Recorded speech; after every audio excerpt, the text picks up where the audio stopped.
আসসালামু আলাইকুম প্রিয় বন্ধুগণ। বাংলাদেশের নাগরিক প্রেসিডেন্ট জিয়া রহমানের ছেলে, বড় ছেলে বেগম খালেদা জিয়ার অত্যন্ত আদরের সন্তান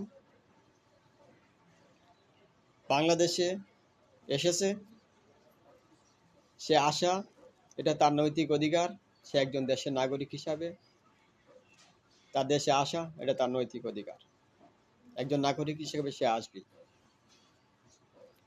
তবে আসার ক্ষেত্রে যে পরিমাণে রাজনৈতিক দল হিসেবে বা একজন দেশের নাগরিক হিসাবে যতটুকু সুযোগ সুবিধা বা যতটুকু নিরাপত্তা দেওয়া দরকার, তার চেয়ে অনেক অনেক বেশি অতিরঞ্জিত করা হয়েছে।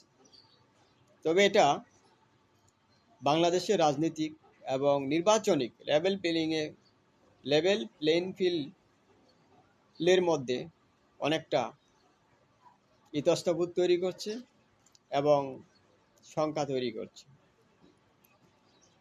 সেই জন্য অবশ্যই বাংলাদেশ সরকারকে নিরাপত্তার ক্ষেত্রে বাংলাদেশের প্রতিটি নাগরিকের নিরাপত্তা নিশ্চিত করতে হবে। আপনি দুই একজনকে বিশেষ নিরাপত্তা দিলেন, আর সাধারণ মানুষ কেন? উনিও দেশের নাগরিক, আরেকজন দেশের নাগরিক। অস্ট্রেলিয়ার একজন প্রধানমন্ত্রী যদি সাইকেল চালাইয়া সে যদি মন্ত্রণালয়ে যেতে পারে, আর বাংলাদেশের একজন প্রধানমন্ত্রী বা প্রেসিডেন্ট বা এমপি মন্ত্রী কেন তার জন্য আলাদা একটা স্পেশাল নিরাপত্তা লাগবে? বিরোধী দলের নেতার প্রতি এত কেন হাজার হাজার পুলিশ, র্যাব, সেনাবাহিনী দিয়ে তাকে নিরাপত্তা দিতে হবে?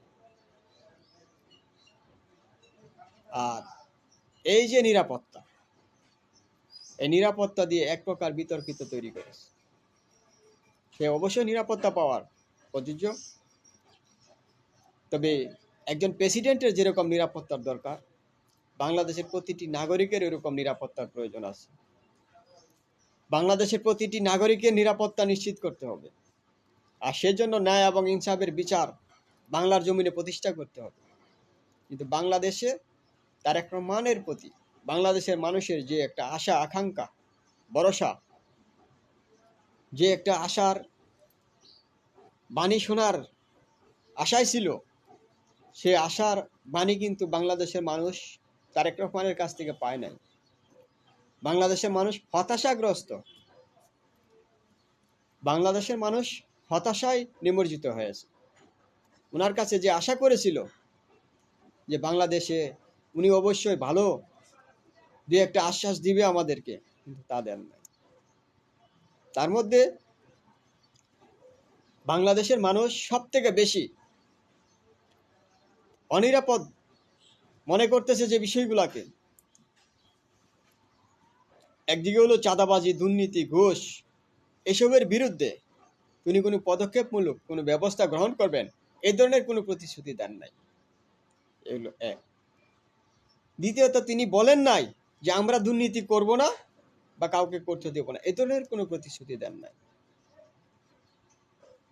বা আগামীতে বাংলাদেশের মানুষের উনি বিগ প্ল্যান বলে একটা আশ্বাস দিয়েছে, কিন্তু বাংলাদেশের মানুষ হতাশা হয়েছে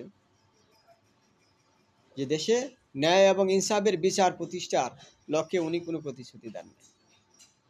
চাঁদাবাজ, ঘুষ, দুর্নীতির বিরুদ্ধে উনি কোনো পদক্ষেপ নেবেন ওরকম কোনো প্রতিশ্রুতি দেন নাই। বাংলাদেশের মানুষ সেখানে হতাশাগ্রস্ত হয়েছে, যে আশা ভরসা নিয়ে আসছিল, ওনাকে দেখতে আসছিল যে ওনার কাছ থেকে ভালো কিছু আশার বাণী পাবে, কিন্তু সেটাতে পায় না। আরও অনেক কথা আছে, অনেকগুলো বিষয় মানুষের আশা ছিল, অবশ্যই সব এক ভিডিওতে বলা যাবে না, পরবর্তীতে পর্যায়ক্রমে সেগুলো দেখব। তবে আমরা দেখব, অপেক্ষায় আছি।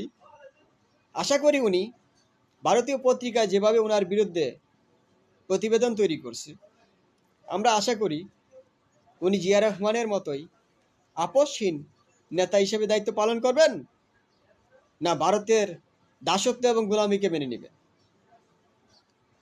যদি কেউ বাংলাদেশে ভারতের দাসত্ব এবং গোলামীকে মেনে নিয়ে রাজনীতি করতে চায়, তার রাজনীতি বাংলাদেশে কবর রচনা করা হবে। বাংলাদেশে জনগণ তা মেনে নেবে না।